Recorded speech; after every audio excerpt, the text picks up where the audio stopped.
कैद कर दिया सांपों को, ये कहकर सपेरों ने अब इंसानों को इंसानों से डसवाने का मौसम है। ये जो नारा लग रहा है बटोगे तो कटोगे, ये बांटने वालों का नारा है। बटोगे तो कटोगे नहीं, बटोगे तो मिटोगे। ऐसी भिखारी कौम भी लीडर बनती है मुसलमानों के नाम से। हम वो ताकत हैं कि हमको गाली भी देते हो तो तुम पूजे जाते हो। औकात अपनी भी पहचान लो, औकात हमारी भी पहचान लो। हमको पाकिस्तान भेजा जाता है, तुम्हारे बाप का हिंदुस्तान। जिस लाल किले पे 15 अगस्त को एक झूठ का पिटारा खोलता है, वही लाल किला हम मुसलमानों की आइडेंटिटी है, याद रखना। मुल्क पे सत्ताधारी हुकूमत इंसानियत का खून पसीने की तरफ बहाने के लिए दरिंदों को खुली हुई छूट दे के बैठी है। पुलिस का इस्तेमाल देश की जनता की हिफाजत के लिए नहीं हो रहा है। पुलिस का इस्तेमाल एक दरिंदे और भेड़िए की तरह किया जा रहा है। ये सब करिश्मा शादी है हिंदू मुस्लिम नफरत फैलाने वाले एक चाय बेचने वाले का। अरे किसी पान बेचने वाले को बना दिया था यार, पूछ के तो चूना लगाता। इसने तो बिना पूछे हुए पूरे भारत को चूना लगा रखा है। हमारे जो इस वक्त चीफ जस्टिस ऑफ इंडिया है ना, बहुत समझदार आदमी है। हम तो पिछले को भी समझते थे समझदार, मगर चंदर चूड़ के बजाय चंदर चोर साबित हुआ। मुसलमान मुसलमान मुसलमान, जिस दिन मुसलमान नहीं रहेंगे उस दिन क्या करोगे?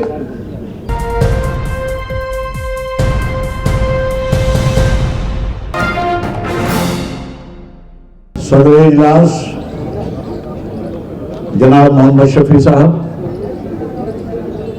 नायब सदर और इंडिया SDPI पार्टी, स्टेज पे बैठे हुए हमारे सारे रिस्पेक्टेड लीडरान, SDPI के ऐलान पर इंसाफ के हुसूल के लिए पार्लियामेंट के पास जंतर मंतर रोड पर बहरी हुकूमत का काम खुलवाने के लिए, अंधी सरकार की आंख में इंसाफ का सुरमा लगाने के लिए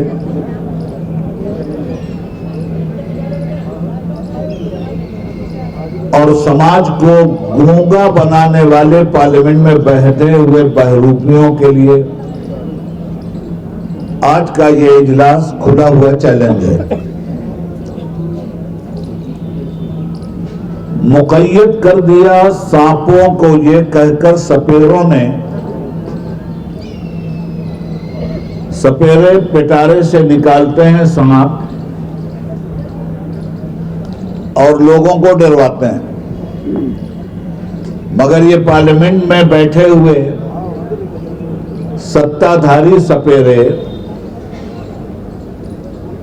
इन्होंने कुछ ऐसा जहर उगला है नफरत का कि कहने वाला कहता है कि मुक़य्यद कर दिया सांपों को, ये कहकर सपेरों ने अब इंसानों को इंसानों से डसवाने का मौसम है।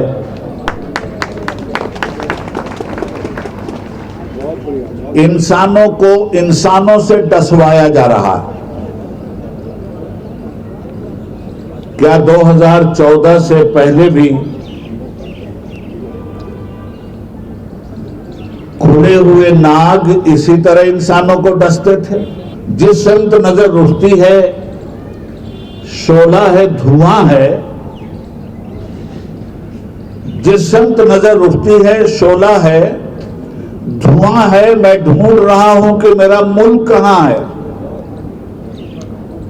एक गंगो जमन ही नहीं इस मुल्क की रौनक, हर लम्हा यहां खून का दरिया भी रवां है। कभी मॉब लिंचिंग, कभी औरतों की इस्मत दरी, कभी मस्जिदों पे हमला, कभी दरगाहों पे तोड़ फोड़, कभी बेकसूर लोगों के मकानों पे चलता हुआ बुलडोजर, क्या ये एक आजाद हिंदुस्तान की तस्वीर है? क्या आजादी का ख्वाब इसीलिए देखा गया था? मैं जज्बाती कोई तकरीर नहीं करूंगा, चंद बातें आपके सामने रखना चाहता हूं। और मैं ये बातें तमाम मुसलमानों से भी कहता हूं, हिंदुओं से भी कहता हूं, इसके ऊपर उठकर तमाम हिंदुस्तानियों से कहता हूं। हमारे मजहब अलग हो सकते हैं, हमारा देश एक है। हमारे धर्म अलग हो सकते हैं, रहन सहन अलग हो सकते हैं, मगर कोई चीज तो है जिस पे कॉमन मिनिमम प्रोग्राम किया जा सकता है, उसी का नाम तो हिंदुस्तान है। कश्मीर की वादी से लेकर कन्याकुमारी की सरहदों तक, बंगाल की खाड़ी से लेकर गुजरात की धरती तक, इस मुल्क में बसने वाले लोग ही तो हिंदुस्तानी हैं। हम एक हैं। हम दुनिया के दूसरे मुल्कों में जाते हैं तो हमें परमिशन मुसलमान और हिंदू के नाम से नहीं मिलता, हमें वीजा इंडियन नागरिक होने की बुनियाद पे मिलता है। तो मुल्क की सरहद के बाहर जो ही हम गए, हिंदू हो के मुस्लिम, सिख हो के ईसाई, सबकी एक पहचान होती है कि इंडियन जा रहा है। हम हिंदुस्तानी, और यही वजह है हम कहीं बटे नहीं हैं। ये जो नारा लग रहा है बटोगे तो कटोगे, ये बांटने वालों का नारा है, जिन्होंने इंसानों को, कुछ लोगों को ऊंची जात बिरादरी बनाकर मुंह से पैदा कर दिया और कुछ लोगों को बांटा तो बाहों से पैदा कर दिया और कुछ लोगों को बांटा तो पेट से पैदा कर दिया और कुछ लोगों को बांटा तो शूद्र बनाकर पैर से पैदा कर दिया। वो नारा लगा रहे हैं कि बटोगे तो कटोगे, बांटा तो तुमने, बांटने के जिम्मेदार तो तुम हो, हम तो जोड़ने के जिम्मेदार हैं, हिंदुस्तानियों को इकट्ठा करने के जिम्मेदार हैं। हम तो हिंदू का हा निकालते हैं, मुस्लिम का मां निकालते हैं, इधर से हा निकालते हैं, इधर से मां निकालते हैं और मिला के हम बनाते हैं ताकि मजबूत हिंदुस्तान बने। बटोगे तो कटोगे, बटोगे तो कटोगे नहीं, बटोगे तो मिटोगे। तुम हिंदुस्तानियों को बांट रहे हो। तुम हिंदू मुसलमान का घर नहीं जलाते, तुम हिंदुस्तान का घर जलाते हो। तुम हिंदू मुसलमान की हत्या नहीं करते, तुम हिंदुस्तान की हत्या करते हो। हिंदुस्तान का संविधान और हिंदुस्तान का कानून सारे लोगों की रक्षा सुरक्षा की जब गारंटी देता है, उसी रक्षा सुरक्षा वाले कानून की आंखें आज पार्लियामेंट में फोड़ी जा रही, उसके कान पार्लियामेंट में तोड़े जा रहे हैं। सही कहा था शफी साहब ने, पार्लियामेंट में जो लोग बैठे हैं उनमें ज्यादातर तादाद 10 नंबरियों की है। इस मुल्क में आज लीडर बनने की पहचान फिरका परस्त पार्टी ने यह बना दिया कि कोई छिछोरा आके टीवी पर मुसलमानों को गाली दे दे और रातों रात लीडर बन जाए। हाय हाय हाय, जिस कौम के पास कुछ भी नहीं, ऐसी भिखारी कौम भी लीडर बनती है मुसलमानों के नाम से। हम वो ताकत हैं कि हमको गाली भी देते हो तो तुम पूजे जाते हो। औकात अपनी भी पहचान लो, औकात हमारी भी पहचान लो। हिंद को नाज है जिस पे वो निशानी हम हैं, ताज और लाल किला के यहाँ बानी हम हैं। हमारी आइडेंटिटी पूछी जाती है, हमको पाकिस्तान भेजा जाता है, तुम्हारे बाप का हिंदुस्तान? दुनिया का कोई मुल्क हिंदुस्तान की तरफ आंख उठा के नहीं देख सकता, इसलिए कि हिंदुस्तान के एक मुसलमान ने हिंदुस्तान को सुप्रीम पावर बनाकर पूरी दुनिया में हिंदुस्तान का नाम रोशन कर दिया है। हमसे हमारी आइडेंटिटी मांगते हो, हमारा आधार कार्ड मांगते हो। जिस लाल किले पे 15 अगस्त को एक झूठ का पिटारा खोलता है, वही लाल किला हम मुसलमानों की आइडेंटिटी है, याद रखना। जिस ताजमहल का दर्शन करवा के पूरी दुनिया से पैसे लेते हो, वही हमारा आधार कार्ड है, याद रखना। अब उसके अंदर मंदिर तलाश कर रहे हैं, बनाया कुछ नहीं, भिखारियों। खुदा की शान वो नादान समझें बेजुबान हमको कि जिन पर रहम खाकर मुफ्त में बख्शी जुबान हमने। आओ कभी डिबेट करो कायदे से। हम जानते हैं कि जालिम जाहिल होता है, जालिम कानून की जुबान नहीं समझता, जालिम के सामने कानून की कोई हैसियत नहीं होती। पार्लियामेंट के दरवाजे पे मत्था टेका जाता है। बाबा साहब भीमराव अंबेडकर के संविधान के सामने सर झुकाया जाता है। और यही ड्रामा करने वाला पूरे हिंदुस्तान में इलेक्शन में जाकर बाबा साहब के संविधान की धज्जियां उड़ाता है। इसका लेक्चर देखो, इसकी पिक्चर देखो।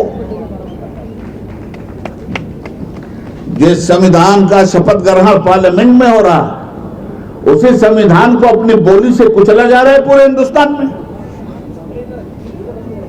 हालात जब इस तरह के मुल्क के हो गए हैं, तो मुल्क में एक इनकलाब की जरूरत है। पार्लियामेंट करप्टेड लोगों से भर गई है। मुल्क पे सत्ताधारी हुकूमत इंसानियत का खून पसीने की तरफ बहाने के लिए दरिंदों को खुली हुई छूट देकर बैठी है। और पुलिस का इस्तेमाल देश की जनता की हिफाजत के लिए नहीं हो रहा है। पुलिस का इस्तेमाल एक दरिंदे और भेड़िए की तरह किया जा रहा है। पुलिस का काम इलाके में अमनो अमान कायम करना है, इलाके के अमनो अमान की धज्जियां उड़ाना नहीं है। मैं किसी इलाके का नाम नहीं लेता। जिस मस्जिद के अंदर मंदिर तलाश किया जा रहा है, करो तलाश। अब तलाश जब यहीं से शुरू हुई है, हम 1200 साल से हैं यहां और गंगा जमुनी तहजीब को फरोग देकर रहे हैं यहां। 1200 साल से हमने इस मुल्क को क्या दिया और किस तरह खड़ा किया। दर्पण कभी झूठ नहीं बोलता और तुम्हारे बस की बात नहीं है कि तारीख के दर्पण को झूठला दो। गुजरता है हर शख्स चेहरा छुपाए, कोई राह में आईना रख गया है। इनकलाब जिंदाबाद ये नारा किसने दिया? भूल जाएंगे क्या इसको अहले वतन? जय हिंद का नारा मुसलमानों ने दिया, ये तिरंगा मुसलमानों ने दिया, ये एटमी ताकत भारत को मुसलमानों ने बनाया। सही लिखा है social democratic party of India के बैनर में, हम किरायादार नहीं हैं, हकदार हैं।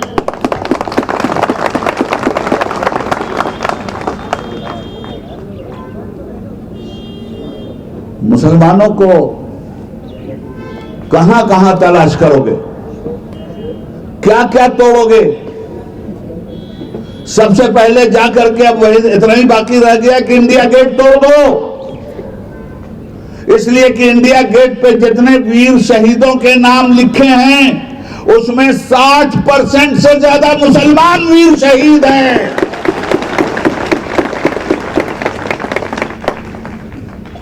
क्या क्या तोड़ोगे? हाँ, मैंने कहा 60% से ज्यादा। अर्ज ये करना चाहता हूं, मुल्क की आजादी की लड़ाई, टीपू सुल्तान कौन था? मैं जात बिरादरी में नहीं बांटना चाहता। हमारे हिंदू भाइयों ने भी उसी तरह जान दे के इस देश को बचाया है जिस तरह मुसलमानों ने बचाया है। मैं जात बिरादरी में नहीं बांट रहा हूं। मुसलमानों को जब गद्दार कहा जाता है तब मैं ये बात कहता हूं। मुसलमानों को जब पाकिस्तान भेजने की बात की जाती है तब मैं ये कहता हूं। हमारे हिंदू भाइयों ने कम कुर्बानी नहीं दी है, बेपनाह कुर्बानियां हैं उनको भी सलाम। मगर उन्होंने तो कभी हिंदू मुस्लिम बंटवारा नहीं किया था। अशफाकुल्ला खान ने और राम प्रसाद बिस्मिल ने तो कभी हिंदू मुस्लिम बंटवारा नहीं किया था। राम प्रसाद बिस्मिल हिंदुस्तान की आजादी के लिए गोरखपुर की जेल से फांसी पे लटक रहे हैं और शेर पढ़ रहे हैं बिस्मिल का। एक बात और ध्यान में रख लीजिए, सरफरोशी की तमन्ना अब हमारे दिल में है, देखना है जोर कितना बाजुए कातिल में है। पढ़ते हैं ना लोग। ये शेर पढ़ा था पंडित राम प्रसाद बिस्मिल ने गोरखपुर में जब अंग्रेज उन्हें फांसी पे लटका रहे थे। क्या पढ़ा था उन्होंने राम प्रसाद बिस्मिल ने? वो भी शायर थे उर्दू के, उनका तखल्लुस था बिस्मिल। मगर ये शेर उनका नहीं है, ये शेर बिस्मिल अजीमाबादी का है जो पटना के मुसलमान शायर थे और जिसको हिंदू ने कहा था कि फिर सरफरोशी की तमन्ना अब हमारे दिल में है, देखना है जोर कितना बाजुए कातिल में है। वक्त आने पर बता देंगे तुझे आसमा, हम अभी से क्या बताएं क्या हमारे दिल में है। ये बिस्मिल अजीमाबादी का शेर है जिसको राम प्रसाद बिस्मिल ने फांसी के वक्त पढ़ा था गोरखपुर में। और ठीक उसी वक्त उनका साथी शाहजहांपुर का खूबसूरत पठान अशफाकुल्ला खान जब फांसी के फंदे पे लटकाया जा रहा था तो उसे कहा गया था कि अशफाकुल्ला, हिंदुस्तान के स्वतंत्रता सेनानियों के लिए के खिलाफ गवाही दे दो, तुम्हारी जान बचा ली जाएगी। तो अशफाकुल्ला ने कहा था कि मैं आने वाले दौर का सावरकर नहीं हूं कि लोगों के खिलाफ गवाही देकर अपनी जान बचाऊं, मैं हिंदुस्तानी मुसलमान हूं। तो फिर अंग्रेज ने पूछा कि अच्छा तो ये बताओ कि तुम्हारी आखिरी ख्वाहिश क्या है। सुनिए, अशफाकुल्ला खान ने कहा आखिरी ख्वाहिश, आखिरी इच्छा सुनो, कुछ आरजू नहीं है। आरजू कहते हैं इच्छा को, ख्वाहिश को। फांसी का फंदा अशफाकुल्ला खान की गर्दन में। अंग्रेज पूछता है आखिरी इच्छा बताओ। सुनिए अशफाकुल्ला खान की आखिरी इच्छा क्या थी, आखिरी ख्वाहिश, आखिरी आरजू। कहते हैं कुछ आरजू नहीं है, बस आरजू है इतनी, खाके वतन की मिट्टी रख दे कोई कफन में, मेरे भारत की मिट्टी मेरे कफन में रख करके मुझको कफना दो, बस यही मेरी इच्छा है। हम खून की किस्तें तो अदा कर चुके, लेकिन ऐ खाके वतन कर्ज अदा क्यों नहीं होता। ये सब करिश्मा शादी है हिंदू मुस्लिम नफरत फैलाने वाले एक चाय बेचने वाले का, एक भगोड़े का। आप चाय बेचने वाले को भी जानते हैं और भगोड़े को भी जानते हैं। मैं चाय बेचने वाला, क्या प्यार आया आपको? बना दो बेचारे को। पान बेचने वाले मर गए थे, अरे किसी पान बेचने वाले को बना दिया था यार, पूछ के तो चूना लगाता, इसने तो बिना पूछे हुए पूरे भारत को चूना लगा रखा है। हम लड़ेंगे लड़ेंगे लड़ेंगे और पूरी ताकत से लड़ेंगे। 18 साल का मेंबर पार्लियामेंट बोल रहा है, 1 साल नहीं, 2 साल नहीं, और एक सूबे से नहीं, 2 सूबे से नहीं, 6 साल यूपी से, 6 साल बिहार से और 6 साल मध्य प्रदेश से और कंटिन्यू आया हूं और बोलता हुआ एमपी बनकर इसी पार्लियामेंट में इनके सियासी 3200 बात मैंने तोड़े हैं।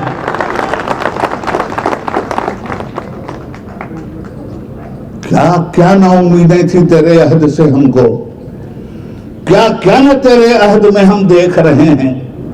उस दौर का इब्लीस तो खुददार था, लेकिन इस दौर के शैतान को हम देख रहे हैं। वक्फ तरमीमी एक्ट बिल 24 शफी साहब तफसील से बोल चुके हैं। मैं खाए हुए लुकमों को चबाने का आदी नहीं। मैं किसी ऐसे मसले पे नहीं बोलूंगा जो मेरे भाई लोग बोल चुके हैं। अभी हमारे अंदर भानु प्रताप सिंह जैसा बहादुर यहां बैठा है। मैं चमचागिरी नहीं कर रहा हूं, मेरी आदत ही नहीं है, पठान आदमी हूं, मगर जिस सच्चाई को जानता हूं उस पर जान भी देता हूं। ये मेरा भाई, ये पक्का हिंदुस्तानी, ये मुल्क के संविधान का रक्षक, बोल के लब आजाद है तेरे, बोल जुबां खामोश है क्यों। इस तरह ये मेरा भाई बोलता है, बोलता रहेगा। जरूरत है ऐसे लीडरों के साथ चलकर और इस पार्टी के बैनर तले मुल्क को सच्ची आजादी की रूह और आत्मा अदा करने की। क्योंकि बहुत सारे लोग बोलने वाले हैं, मैं इससे ज्यादा कुछ नहीं बोलूंगा, सिर्फ इतना कहना चाहूंगा कि एक लड़ाई लड़नी है आपको, और इनसे भी कहना चाहूंगा बंद करो। देखिए, हमारे जो इस वक्त चीफ जस्टिस ऑफ इंडिया है ना, बहुत समझदार आदमी है। हम तो पिछले को भी समझते थे समझदार, मगर चंदर चूड़ के बजाय चंदर चोर साबित हुआ। ये तो अजीबो गरीब काम करके गया है ये आदमी। माचिस की तीली से पूरे हिंदुस्तान में आग लगा के चला गया। अरे भाई, जब ये वर्षिप 1991 तय कर दिया सुप्रीम कोर्ट ने कि बाबरी मस्जिद के अलावा हिंदुस्तान में किसी भी धर्म का कोई धर्म स्थल 15 अगस्त 1947 में जैसा था उसको छेड़ा नहीं जा सकता। अब बाबरी मस्जिद की भी सुन लीजिए। बाबरी मस्जिद भी राम जन्मभूमि पर नहीं बनी थी, इसका सबूत मैं नहीं, सुप्रीम कोर्ट की फुल बेंच के फैसले में लिखा हुआ है।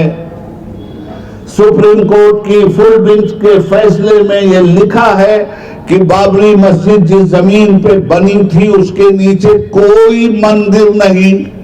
तो जब उसके नीचे कोई मंदिर ही नहीं तो राम मंदिर का क्या सवाल भाई। मस्जिद माना सुप्रीम कोर्ट के फैसले ने, मस्जिद के नीचे कोई मंदिर नहीं, यही फैसले में मौजूद है। तो हमारी मस्जिद ही तो हमारे गैर मुस्लिम भाइयों को दी गई है।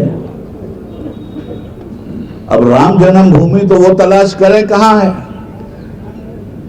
उनकी आस्था के लिए तो हमारी जमीन दे दी गई, हमारी मस्जिद दे दी गई, और हमने सुप्रीम कोर्ट के इस फैसले को भी खून का प्याला पी करके खामोशी के साथ उसके एहतराम में कबूल किया। मगर यह फैसला साबित करता है कि राम जन्मभूमि पर बाबरी मस्जिद नहीं बनी थी, यह बाबरी मस्जिद ही थी जिसके नीचे कोई मंदिर नहीं था, और यह हमारी जमीन गैर मुस्लिमों को दी गई है, अखाड़े वालों को दी गई। तो हम जो लड़ाई लड़े थे उसमें हम ये साबित तो कर गए कि ये राम जन्मभूमि नहीं है, इसके नीचे कोई मंदिर नहीं है। अब चलिए साहब संभल में तलाश कर लेते हैं, शाहजहांपुर में तलाश कर लेते हैं। अब खोदो भाई, सारी मस्जिद खोदो यार, सैया भाई कोतवाल अब डर काहे का, खोदिए।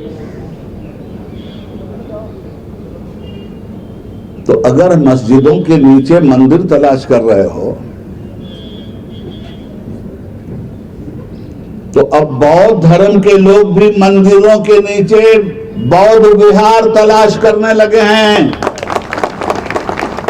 और उसके भी सबूत मिलेंगे कि किस किस मंदिर के नीचे बौद्ध विहार है और बौद्ध विहार तोड़ तोड़ कर वो मंदिर बनाए गए हैं उसके भी सबूत।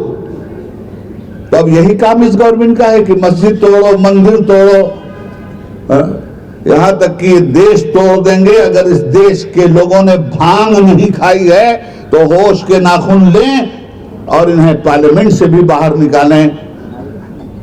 ये देश तोड़क लोग हैं, देश जोड़क लोग नहीं हैं। मुसलमान मुसलमान मुसलमान, जिस दिन मुसलमान नहीं रहेंगे उस दिन क्या करोगे? इनके बड़े खेल हैं। इन्हें पावर मिला मुसलमान के नाम पर, प्राइम मिनिस्टर बने मुसलमान के नाम पर, होम मिनिस्टर बने मुसलमान के नाम पर। एक मुसलमान का नाम ले लो, जो चाहो परमिशन हो जाए। कितना कीमती है मुसलमान, जरा सोचो तो सही। कितना ऊंचा मकाम मिलता है मुसलमान। अजय, जब मुसलमान के नाम ही से पीएचडी हो रहे हो तो कुछ तो शर्म कर लो यार। खैर, ये लड़ाई लंबी है, संविधान के अंतर्गत लड़नी है। यह संविधान तोड़ कर लड़ रहे हैं, हम संविधान की हिफाजत के साथ लड़ेंगे और इंशाअल्लाह एसडीपीआई कामयाब होगी। इनकलाब जिंदाबाद, एसडीपीआई जिंदाबाद।